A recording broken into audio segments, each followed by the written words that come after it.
Folks, welcome into That Betting Show for June 17th, 2019. Your one-stop shop for all your sports betting needs. He's Teddy Savranti. Give him a follow on Twitter at Teddy_Covers. I'm Donnie Seymour at Rightside VP. Hope you had a happy and healthy Father's Day weekend.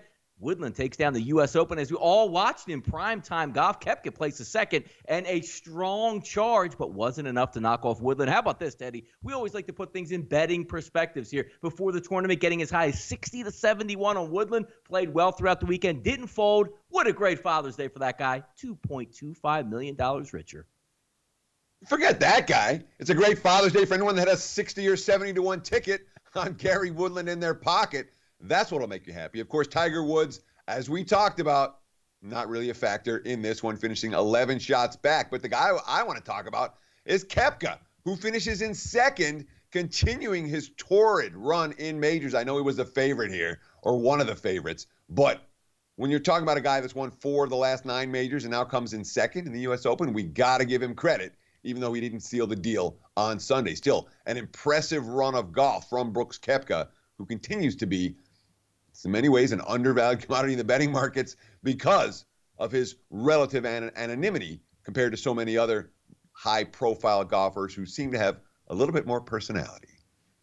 Yeah, and keep in mind also, the next major, Teddy, the British Open, will be the 4th major of the year, switching places with the PGA, so we'll see how that goes off. But never too early to took odds in that either. And how about this? As you talk about, Koepka is like a machine, 6-1, Teddy, to win the British Open. Rory McIlroy, 10-1. Tiger Woods, as always, at 12-1. Also with Dustin Johnson at 12-1. Should be a lot of fun coming up in about a month. And as usual, Teddy, with Tiger Woods, plays in the U.S. Open. Going to take another couple weeks off. Must be nice to play 4 to 5 golf tournaments a year and bank all that money. But hey, beggars can't be choosers. A lot of us wish we could switch places with that man. How about this, Teddy? I'm sitting on Saturday night in a 4-hour recital watching my daughter with no internet coverage. And when I get out, the Lakers made the big move for Anthony Davis, which was amazing. We all thought it would come, but I didn't know it would come that quickly. Ball, Ingram, Hart, 3 first-round picks, which include, Teddy, the number 4 overall pick, going to New Orleans. And how about this, as we anticipated? Look at those Lakers, Teddy, plus 350 to win the title next year. Stop. We got to a 4-hour recital? No, Teddy. Man. 4 hours and 10-minute recital. Get it right. Yeah. I mean, the 90-minute ones are rough. The 4-hour ones, I can't even imagine. Kudos to you for sitting through it. I'm glad it wasn't on Father's Day. Although it's always fun to watch your kid. It's never fun to watch 600 other kids. But, I mean, what do we call this? I got to call it one thing. Absolute thievery by the Pelicans. All right. The Lakers there weren't 15 suitors for Anthony Davis, all right? There weren't, all right? The Lakers were bargaining against themselves, against a guy that they could go out and sign in the open market next year at this time. They didn't give up 1, not 2, not 3, not 4. 5 lottery picks for Anthony Davis to go along with LeBron. All right, I understand 2 of them are already in the NBA. Guess what? Ingram's pretty good. Ball, there's hope for Ball. Plus 3 more in the future. Anthony Davis, all-star, no question. Anthony LeBron, 2 all-stars, no question. The rest of the Lakers? No, I'm not buying it. I'm not buying it 1 iota. Maybe I'll be wrong next year at this time, but Lakers is the favorites. Not with my money. Yeah, it's interesting there because I think a lot more of the chunk of this is going to come later down the line when you're talking about a couple pick swaps from the Lakers when that dynasty is technically over. But you bring up a pretty good point here because Anthony Davis is forcing a trade. He has the leverage with the team and basically says to this team, hey, you want to, play a little bit of dodgeball here? Or you want to get in the, step in front of the train on this one? I'll just wait it out a year and you get nothing back here. And it seems like they got almost the identical type situation as the previous year before for Anthony Davis. So where was the trade chip? Where was the leverage here? It all came from Anthony Davis. He went exactly where he wanted to go, but yet still a massive haul back. It's going to be interesting here, Teddy, because we take a look here. Anthony Davis leaves New Orleans, and I don't want to say a smaller market team, but obviously it's not Miami, glitz and glamour. It's not Los Angeles. He goes out and gets moved out west. Now, coming up next, Zion's probably going to be number 1. You get the number 4 overall pick. Are we going to see something in the future, Teddy, in 1, 2, 3, or 4 years where some of these players, which is that nice little core they have built, might want out and say, I want to go to the Lakers. I want to go to the Knicks. Well, I mean, that's the prevailing story in the NBA is the guys get developed in the smaller markets. They hit free agency. They go to the bigger markets. When they don't hit free agency, they get traded to the bigger markets. Lakers have been acquiring superstars since before I was born. Same story with the Celtics. Same story with many of the teams with salary cap space in the offseason. But, I mean, let's be real in this one. Someone's always going to pay. And when you have teams that are on the downside that are looking up, well, they can often overpay, cost themselves problems. Yeah, we're going to have a little bit of fun talking in the off the mic section a little bit later today to see what's up with the NBA and what we can look forward to. But look, if you're betting baseball right now and you had any team in this race between the Padres and the Colorado Rockies over the previous 4 days, you probably went through Pepto-Bismol, Tums, and I don't know what else, because 4-run leads, 5-1 leads, late inning collapses. You had everything, including a ton of runs. One team gets up 3 or 4 to nothing. It was erased in the bottom of an inning. Teddy, I'm watching the scoring updates yesterday, and they're hitting the total for the game, which, again, this isn't 6.5, 7.5, or 8.5. 13's getting covered by the second inning. What a weekend up there at Coors. Yeah, when you're cashing over 13s in the second inning, you got the over right in that one. But look, when you've got hitters' conditions at Coors and both pitching staffs are struggling, and the bullpens got worn down, and it can get really ugly really fast. Obviously, when we talk about setting all-time records, we're talking about something that got really ugly really fast. Worth noting, a 9-6 game on Thursday. That was the pitcher's duel of the series and the only game that didn't go at least 10 runs over the total. Yeah, and that's saying a lot for baseball right now. You're seeing it even yesterday. It was nice to see the final night game finally stay under the total, but it is a bludgeoning of the baseball right now. But as we know, Teddy, just from your perspective here, we know those markets like to correct themselves. It looks like you can't bet a team total or a game over right now without cashing it. Talk about maybe some of the markets that might shift over the next week and a half, 2 weeks, because we always see a correction coming back. They're not just going to continue to score 18, 19 runs a game and cover by the 4th or 5th inning. No, of course not. That being said, when you're talking about how the totals marketplace moves over the course of the season, moves in little increments. So what you'll see is after a run of unders, and now that we're in June and the weather has warmed up across the country, you're going to see, the 8s slowly become 8.5s, or really become 8 minus 20s, and the 8 minus 20s become 8.5s, and so on and so forth. But as we start ratcheting up and as we see these overcashing again and again, you'll see the 8s become 8.5s, become 9s. It happens in Junes just about every year, but it doesn't happen overnight. How about this, Teddy? You know what? We've been counting down towards football season. It seems like we're never going to get to either A, the end of our previews, or B, just get the football season and just taking a look, because baseball's going to carry us pretty much through the rest of the summer here on That Betting Show. But we'll do some previews here. When I look and see it's the 17th of June, and I start thinking to myself already, Teddy, well, in 2 weeks, we're going to be in July training camp start. We're not that far away, so let's get after it again today. 2019 NFL season team preview.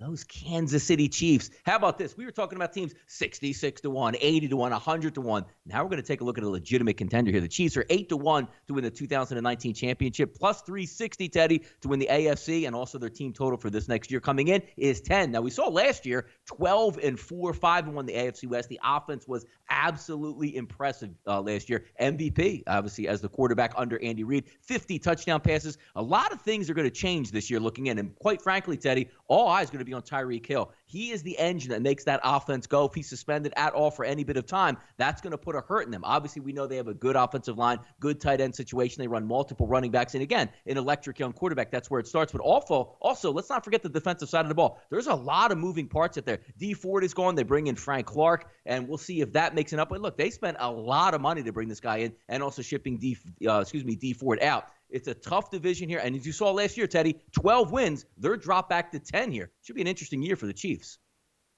Yeah, but you don't often see teams lined higher than 10. KC might have been 10.5 if people respected their defense.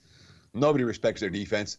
Therefore, they're at 10. I'm not shocked at all by that number. And we are talking about a team that was pretty darn good last year on offense. They were plus 0.9 yards per play. Every snap, they outgained their opponents by nearly a full yard. That's impressive. 6.8 yards per play on offense. The league average was 5.6. The Rams were number 2 at 6.4. There were only 6 teams above 6. The Chiefs were at 6.8. So their explosiveness last year was truly second to none. They finished minus 0.2 yards per rush. That had everything to do with the fact they couldn't stop the run, number 31 in yards per carry allowed, even though they ran the football well. And Patrick Mahomes, with a QB rating of 113.8 in his first year as the starter, Opposing QBs were only 92.7. Let's give KC credit. Their defense at least forced turnovers. They were +9 in turnovers last year. So we have Mahomes coming off a record-breaking season. Legitimately. We have an offense that lapped the NFL last year. We have Andy Reid back, obviously, and Reid doesn't have 15 more years. He's in absolute win now mode. New DC, it's defense coordinator Steve Spagnuolo, and a lot of the talks are about the defense. We have to talk about Mahomes. When you go 113.8 your first year and you throw 50 TD passes, all you can see from Patrick Mahomes is the same regression. There's not room for him to get a whole lot better. So I do worry about Mahomes in that regard. Now we have a defense it's an offense that, offensive line looks good. I'm not worried about the skills and talent. You put a lot more, Tyreek Hill's a unique playmaker, but this offense runs through Mahomes and Andy Reid's play, and then Eric Bieniemy's play calling. Even without Hill, I think they're going to be able to move the football. Defensively is where the issues are. Now, obviously, Justin Houston go bye-bye. Eric Berry goes bye-bye. Dee Ford goes bye-bye. They brought in some pretty good talent. Tyrann Mathieu, the Honey Badger, comes back. The cornerback, Brashawn Breeland, he was banged up last year. He was an impact player. He was a marquee free agent a year ago, and now he's like a non-factor. Of course, picking up Frank Clark for Seattle, trading their 2019 first-rounder and 2020 second-rounder to get him, and then making him the highest defensive player in the NFL, not named Von Miller. The pass rush should be there. The secondary play should be there. Kansas City on paper looks pretty darn good, just like they did last year. No, I tend to agree with that. It's going to be a lot of fun to watch here. And it's just, one of those things we always remember, Ted, is we like to say the bad beats. And I still go back to holding that Chiefs ticket and celebrating on a fourth down stop with off sides was the actual call. And it begs to believe, did Andy Reid possibly miss up his last chance to get that Super Bowl win? Because they probably, Ted, last year, if they go into the Super Bowl, Kansas City versus LA, are they favored in the Super Bowl, Kansas City Chiefs? Yes, they'd have been favored over. It would have been close. It would have been closer to pick them than the actual line was. I think the Chiefs would have gone off about a 1.5 point favorite in that game. And it's worth noting, you want to talk about coaches with a great regular season track record. Andy Reid does not match Bill Belichick's postseason track record for, success. When it comes to regular season and season win totals, Andy Reid has been an over machine in Kansas City and dating back to his tenure in Philadelphia. An excellent regular season head coach. No lies detected there, as we like to say, Teddy. Overnight line movers, SPRodds.com, the best place on the internet to get those lines that are moving. Let's take a look at the first one up on the docket tonight. Wheeler and the Mets seeing a little bit of line movement. The Braves, Teddy, open up as high as 175, now sitting at 150 to 155 range. If we take a look at SPRodds.com, Mets and Braves NL East showdown, total of 9. Wheeler versus Soroka. Do the Mets care that Atlanta's red hot right now, winning 9 of their last 10 games, including a 15-1 win yesterday? No, the markets don't care. The markets care that the Mets had a terrible series at home against St. Louis and lost 3 out of 4. Haven't been playing great baseball? No. The markets don't care about that. The markets care that Wheeler got lit up in his last start, blown apart by the Yankees. What, a career high 9 runs and 10 hits and 4 2/3? No, the markets aren't too worried about that. What they are worried about is that Soroka is coming off his worst start of the season. He gave up 5 runs in 5 innings against Pittsburgh. It's only the second time in 11 starts that he gave up more than 2 runs, and now all of a sudden, some of the concerns about a guy who's been brilliant. This is third time against the Mets. He's dominated them each of the first 2 starts against them. But they're saying third time around, coming off a rough start, Soroka doesn't deserve to be in that price range. I didn't bet it, but that's what the markets are saying. Let's take a look at a total here, Teddy. Keep it in the NL East as well. The Phillies got spanked, as you said yesterday, giving up 15 runs. Not a great weekend. A lot of guys banged up for the team. That's not going to hold down the totals here. They actually opened up at 9, rose to 9.5 about an hour ago. Now we're seeing 10s across the board. Phillies and the Nationals, if we take a look at a line currently right now, -140, -141 at SPRodds.com. As I said, a total of 10. Arrieta versus Corbin tonight in the nation's capital, Teddy. Yeah, and both these teams were involved in some serious slugfest yesterday. And the Nationals won 15-5 over Arizona. The Phillies lost 15-1 to the Braves. So the lower scoring of the 2 games had 16 runs in them. We have Arrieta, who's barely lasting 5 innings a start. He's got a bad track record against the Nats. You have Corbin, struggled in each of his last 3 starts after being pretty darn good. And then, of course, we're talking about a Nationals offense that is absolutely on fire. And Bryce Harper, who had a pretty good track record in D.C. in his first series against the Nationals, in his former home, went 5 for 7 in the 2-game set. No surprise, this game is taking over money. I don't blame them for betting this one over the total. It has a feel of a real slugfest. No, but a surprise here, Ted, is we like to see these pinball-type numbers that are going up on the scoreboard of Major League Baseball. We got a downshift on a total here, and the total is going to take a downshift there in St. Louis. Line opens up at 8.5, Teddy. Shifts down to 8. That's an absolute bargain tonight. Marlins versus Cardinals, minus 210 on the mound with a total of 8. Hernandez versus Michaelis.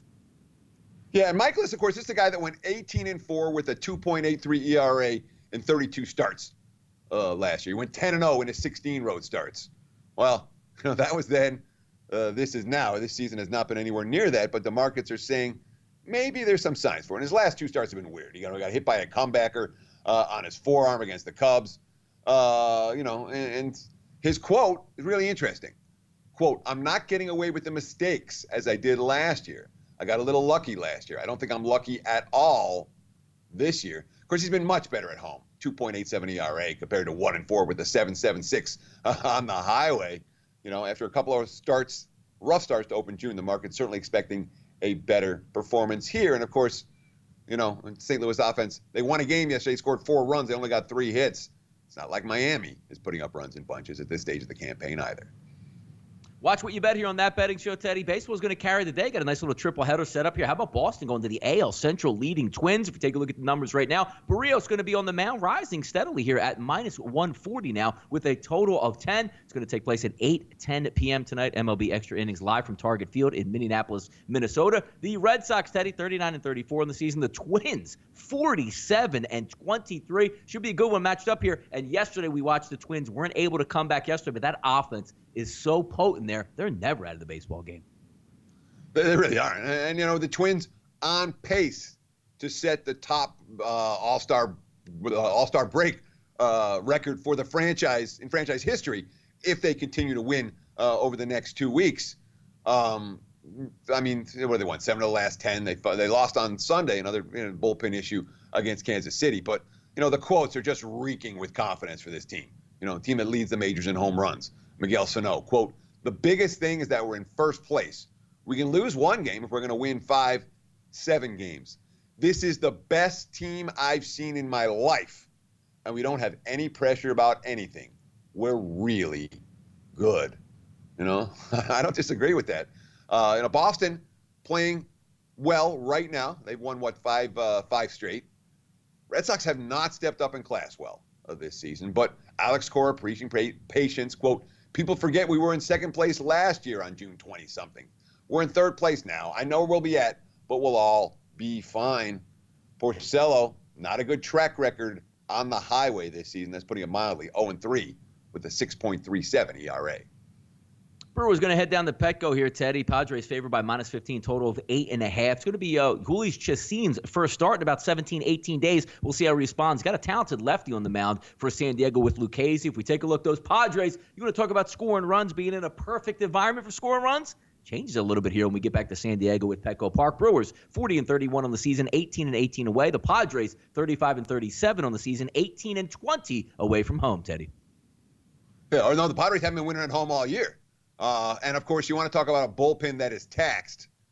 Padres pitchers just gave up 48 runs on 69 hits in a 4-game series. The bullpen throwing 24.2 innings of work during that span.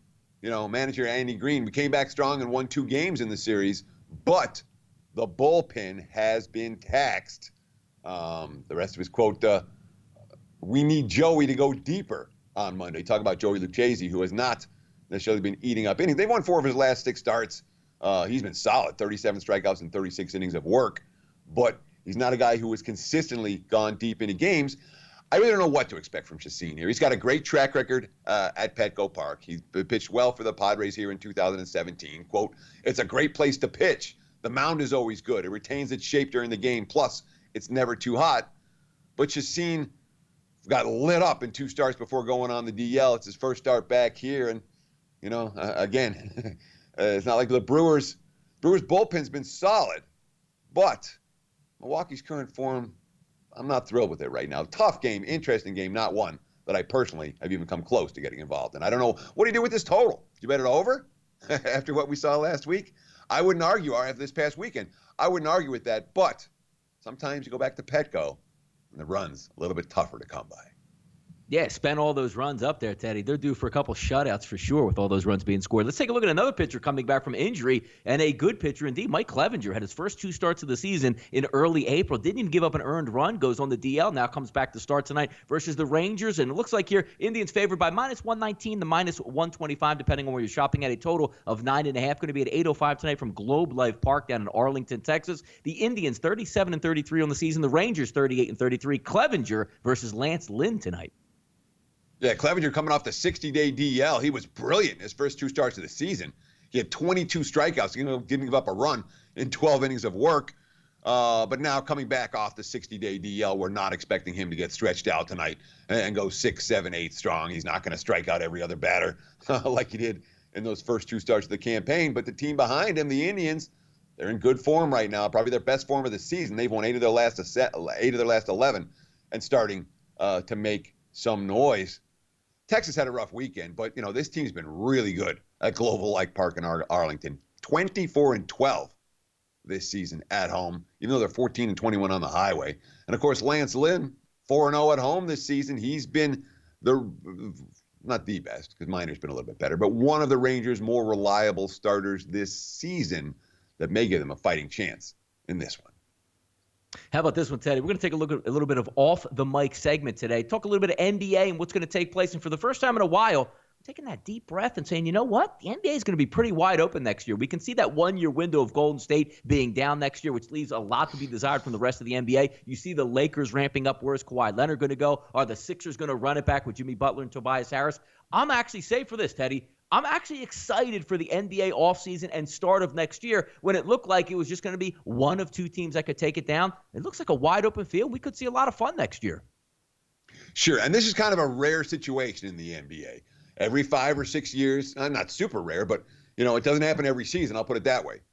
I'll call it a changing of the guard campaign. The Warriors have been the best team. The Warriors next year will not be the best team. The markets have already said that. The season over-under win totals already said that. So who's moving up to the upper echelon? And when you talk about an offseason with a ton of question marks, I don't know that I've seen an offseason with more question marks than this, with more teams that, they could be buyers, they could be sellers. It is a fascinating offseason. And it's worth noting. We were talking about, the ratings for a Canadian team. Well, when you combine U.S. and Canada in the NBA Finals, the ratings were just fine. In fact, significantly higher than last year's ratings between the Warriors and the Cavs. That's good news for the NBA on a global scale, even though here in the States, the ratings were slightly down. Ratings were great here, global scale. Sounds a lot like that betting show with Donnie and Teddy. Well, thank you for tuning in for June 17, 2019. Your one-stop shop for all your sports betting needs. Once again, he's Teddy Savransky. Give him a follow on Twitter at Teddy_Covers. I'm Donnie Seymour, right side VP. We'll see how these Major League Baseball games finish up tonight. We'll preview a lot more tomorrow. Join us again. Good luck and cash in those tickets.